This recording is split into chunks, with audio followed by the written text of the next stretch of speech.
Yapmış olduğumuz ikindi namazımızı dergâh-ı izzetinde kabul eylesin. Kusurlarımızı affeylesin ve noksanlarımızı telafi eylesin. Bu vesileyle Rabbimiz ölmüşlerimize rahmet eylesin. Günahlarımızı mağfiret eylesin ve dualarımızı kabul eylesin. Yüce Rabbimiz uğurlamakta olduğumuz hanımefendi annelerimize rahmetler nasip eylesin. Yolculuklarında muvaffakiyetler ihsan eylesin. Geride bıraktığı kederli aileye, efradına, sevenlere ve dostlara Rabbim sabırlar ve ecirler ihsan eylesin. Amin. Sevgili Peygamberimiz sallallahu aleyhi ve sellemi bir hadis-i şerifiyle inşallah beraberce namazlara geçmiş olalım. Kainatın efendisi Hz. Muhammed Mustafa sallallahu aleyhi ve sellem bir gün ashabıyla birlikte otururken eline bir dal parçası alır. O dal parçasıyla yere bir daire çizer. Dairenin içerisine de kısa, uzun 3 tane çizgi çizer. Ve bununla birlikte dairenin içerisine kendisini koyar. Sahabe-i kiram da o yapılan harekete karşı Peygamberimiz sallallahu aleyhi ve selleme sorar. Ya Resulallah, şu hadisenin hikmeti nedir? Buyurdu ki sallallahu aleyhi ve sellem, çizdiğim daire dünyayı temsil eder. Dünya yuvarlaktır. Biz de onun içerisindeyiz. Çizdiğim kısa çizgi Azrail aleyhisselamı temsil eder. Çizdiğim uzun çizgiler de sizin dünya hayatındaki uzaklardaki emellerinizi temsil eder. Sizin yarın sabaha garantiniz yokken seneler sonrasının hayalleriyle, dünyevi işlerle meşgul olursunuz. Ama siz o işlerle uğraşır iken, gelecek istikballerle uğraşıp dururken yanınızdaki kısa çizgi misali olan Azrail aleyhisselam gelir, bütün işlerinizden, dünyadan, ailenizden sizi ayırır, Rabbinize, maşukunuza kavuşturur. Cenab-ı Hak dünyanın istikbaliyle birlikte bundan daha ziyade olan ahiretin de istikbalini düşünmeyi, oradaki manevi rütbeleri kazanacak bir hal üzere yaşamayı hepimize nasip eylesin. Amin. Bugün imanımız, namazımız, orucumuz, ibadetimiz, kul hakkına dayalı ihtiyatlı hareketlerimiz, sevgimiz, muhabbetimiz ve kardeşliğimiz ahirette manevi rütbelere, ecirlere ve mükafatlara nail olacağı da kesindir. Allah cümlemize o manevi müjdelere nail olmayı hepimize nasip eylesin. Bu son vazifedir. Nigar hanımefendi anne, Zeynep hanımefendi anne sizlerden hüsnü şehadet ve helalleşme talep ediyorlar. Onlar vesilesiyle ölümü hatırladık. Onlar vesilesiyle dünyanın geçici olduğunu hatırladık. Onlar vesilesiyle kefenimizle ve amelimizle Allah'a uğurlanacağımızı bir kez daha hatırladık. Allah kendilerine rahmetler nasip eylesin. Cennet annelerin ayakları altındadır hadis-i şerifini Allah hanımefendi annelerimiz ve hepimizin anneleri hakkında bunun tecelli etmesini nasip buyursun. Bu manada hanımefendi anneleri tanıyanlar, bilenler, Allah'a, Resulullah'a iman etmiş iyi birer kul, iyi birer insan, iyi birer Müslüman olduklarına şehadet eder misiniz? Evet. Haklarınızı helal eder misiniz? Evet. Helal eder misiniz? Evet. Helal eder misiniz? Evet. Cenab-ı Hak şehadetlerimizi ve helalleşmemizi kabul eylesin. Şimdi Hoca Efendi ağabeyle beraber niyet edip namaza geçelim inşallah. Buyurun. Kıymetli hazirun, cenaze namazı 4 tekbir ile eda edilen bir namazdır. Birinci tekbirden sonra Subhaneke duasını ve Celle Senâ ile beraber okuyoruz. İkinci tekbirden sonra Allahümme salli ve Allahümme barik dualarını okuyoruz. Üçüncü tekbirden sonra bilenler cenazeye mahsus duayı, bilmeyenler ise Fatiha-i Şerife'yi okuyorlar. Dördüncü tekbirden sonra selamlarımızı verip namazı eda etmiş olacağız inşallah. Hep beraber niyet edelim. Euzu billahi mineşşeytanirracim. Bismillahirrahmanirrahim. Niyet eyledim ya Rabbi senin rızan için namazı. Resulullah sallallahu aleyhi ve sellem Efendimiz için salavata, meyyiteler için duaya, uydum hazır olan imama. Hatun kişi niyetine.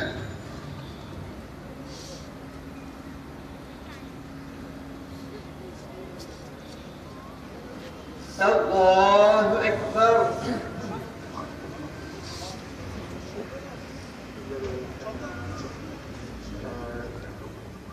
Allahu Ekber.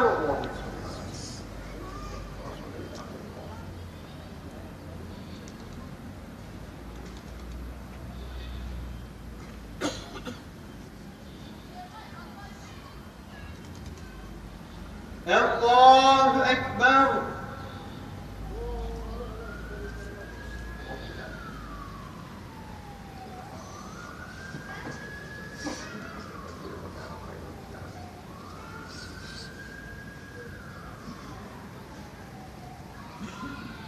Allahu Ekber.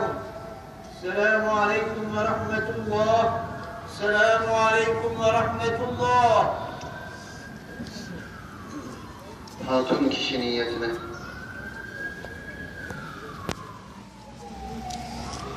Allahu Ekber.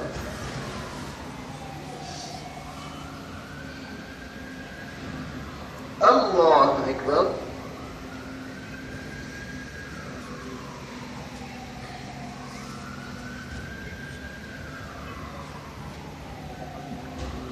Allahu Ekber.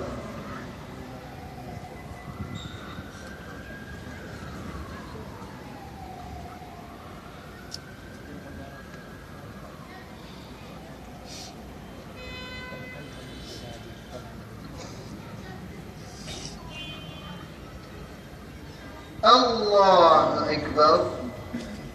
Esselamu Aleyküm ve Rahmetullah. Esselamu Aleyküm ve Rahmetullah. Ruhları için, Allah rızası için El Fatiha.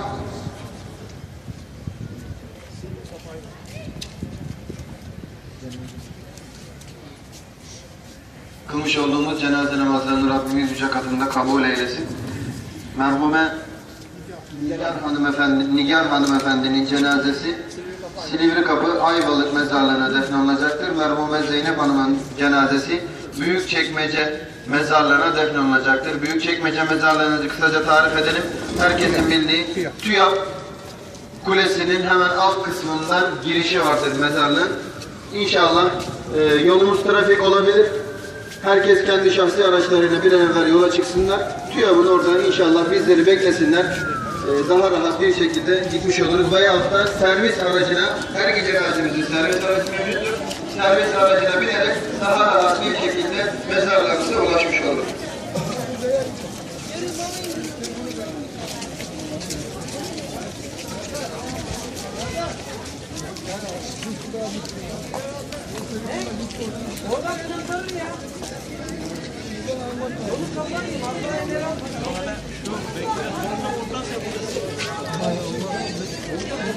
Çok şükür var ya. Gördün mü şimdi?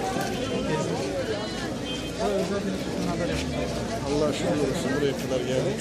Allah şöyle trafiği yaptınız.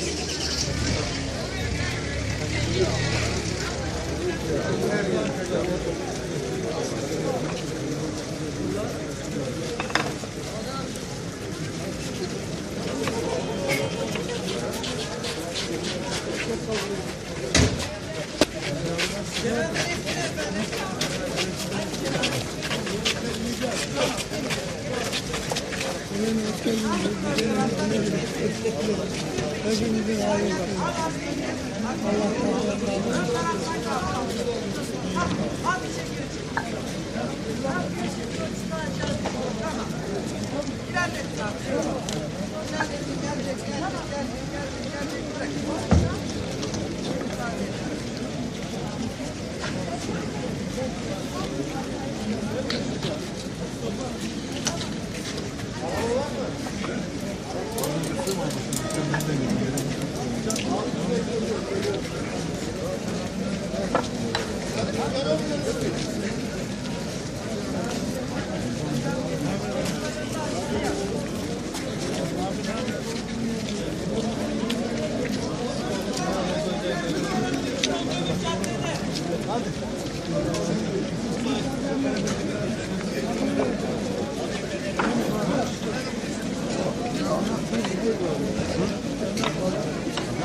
Bilmiyorum.